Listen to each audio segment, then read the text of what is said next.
The world runs on minerals, from the cobalt in your phone, to the lithium in electric cars, to the gold that backs global wealth.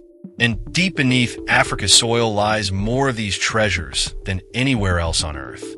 But what if I told you control over these minerals has already been decided, not in African capitals, but in secret boardrooms and faraway governments? This is the hidden story of how global powers are fighting to control the future by controlling Africa's minerals. Africa is the richest continent in resources, yet home to some of the poorest nations. The Democratic Republic of Congo alone holds over 70% of the world's cobalt, the key to every modern battery. Zambia is lined with copper. South Africa glitters with gold and platinum. Guinea holds the world's largest bauxite reserves.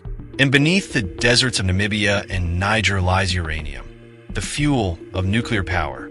These are not just minerals. They are power. Whoever controls them controls the future. A century ago, European empires carved Africa into colonies, chasing gold, ivory, and control. Today, the scramble has returned. Only this time, it's not called colonization, it's called investment. The prizes are new: cobalt, lithium, and rare earths, the metals that make our modern world run. The new oil of the 21st century. And once again, the world looks to Africa, not for people, but for power. 2 decades ago, while the West looked away, China saw the future. Through its Belt and Road Initiative, it poured billions into Africa, building roads, ports, and power plants. But every project came with a quiet condition: access. In Congo, Chinese firms gained control of cobalt mines. In Zambia, copper. In Zimbabwe, lithium. And in exchange, Africa's governments took loans, often billions, that tied them to Beijing for decades. Africa's mineral wealth began to flow east, traded for debt and dependency. By the time Washington and Brussels noticed, China had already built an empire of influence. The United States responded with new alliances, the Mineral Security Partnership, promising ethical supply chains. The European Union followed with the Critical Raw Materials Act. But Africa had changed. Distrust of old powers ran deep. So now, the continent plays both sides. Because in this silent war for minerals, Africa is the battlefield and the prize. Behind the scenes, hidden players move the money. Private mining corporations, hedge funds, and offshore companies dominate the trade. Shell firms in Switzerland, Dubai, and London funnel billions from African soil into foreign accounts. According to the United Nations, Africa loses over $80 billion every year in illegal financial flows. $80 billion gone. Money that could have built schools, hospitals, entire cities.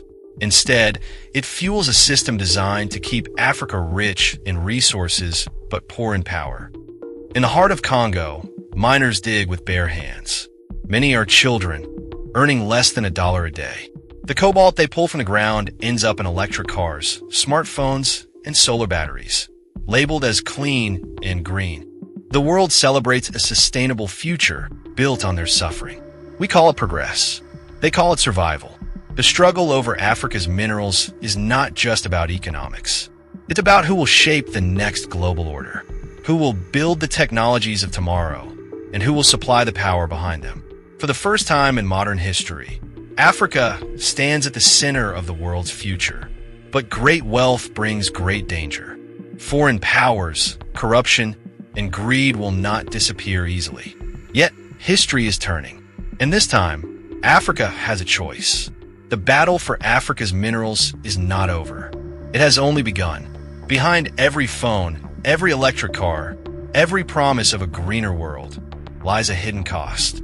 The question is not whether the world needs Africa's minerals, but whether Africa will finally own its destiny. Because whoever controls the minerals controls the world. The battle for Africa's minerals is not over. It has only begun. Behind every phone, every electric car, every promise of a greener world lies a hidden cost. The question is not whether the world needs Africa's minerals, but whether Africa will finally own its destiny. Because whoever controls the minerals controls the world.